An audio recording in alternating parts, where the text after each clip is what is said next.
Hey everybody, time for the next one.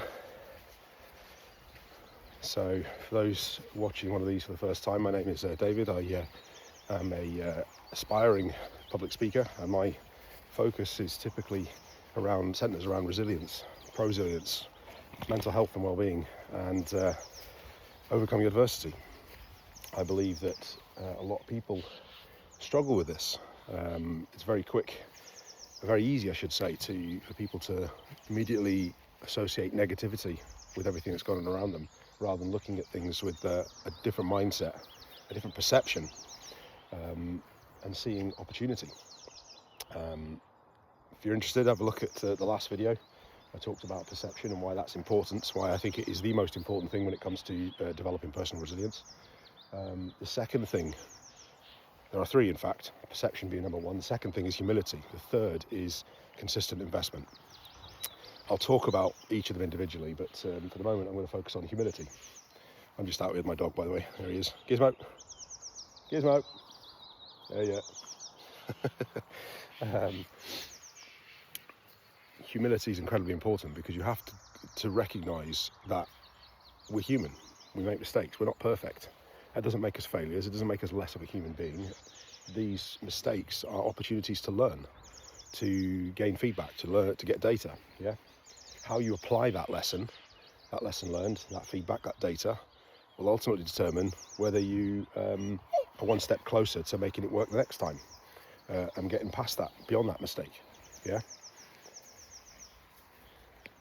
I think that in my own situation, when I was diagnosed with type 1 diabetes, prior to that I thought, yeah, I'm ex-soldier, save a few injuries and a bit of pain here and there, reasonably fit, capable individual.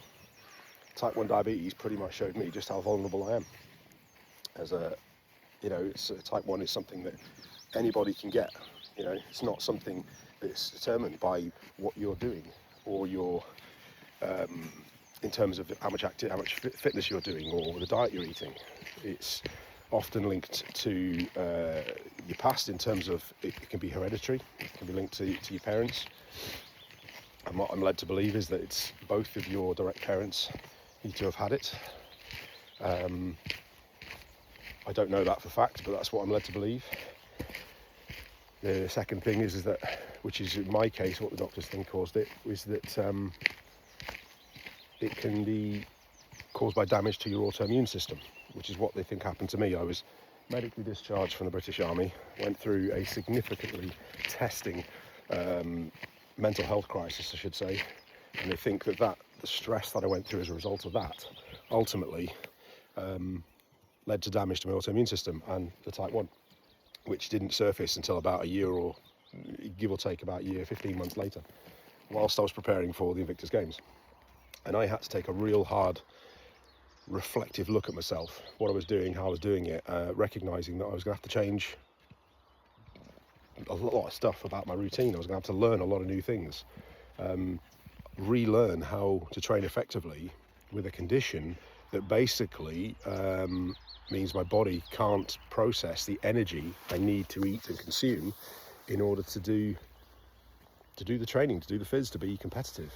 Because that's ultimately what it does. My pancreas has stopped producing insulin, and insulin is needed for your body to process carbohydrates, or at least the sugars created that your body creates through your digestive system. If not, my blood sugar goes through the roof, which will ultimately, in short, kill me.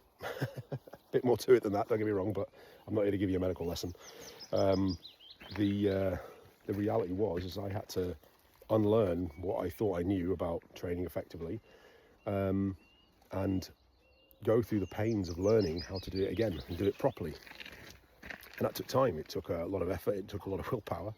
And ultimately, my goal of trying to do well in the games was what kept me focused and kept me moving forward. I mean, at its worst point, I was jabbing myself over 40 times a day, and I wish I was making that up. We've done the maths, and we've got all the recorded tests as well. I counted them back twice just to kind of confirm, and it is a pretty nuts number. So, yeah. But I had to embrace the fact that I wasn't good enough. I didn't know enough about it. I was going to have to learn new things, and I was going to have to unlearn things that would no longer be of any help to me. So, and if I wasn't humble enough to do that, then I would have really struggled. Because if I'd approached it with the mindset that I know best, it was going to hurt even more, let me tell you. And I probably wouldn't have achieved my goal. So, yeah, that is why I think humility is incredibly important. Mistakes are going to happen in relation to any new challenge. You need to learn to embrace them and accept that there are opportunities to do things differently. Adjust what you're doing. Learn from that mistake. Yeah, it's a learning opportunity. Anyway, I'm going to get on because this one's getting restless. It's playing in about the bushes. And I'll catch you on the next one. And I'll talk about why I think consistent investment of time, of energy and focus over time is also incredibly important when it comes to developing personal resilience. Have a great day, folks.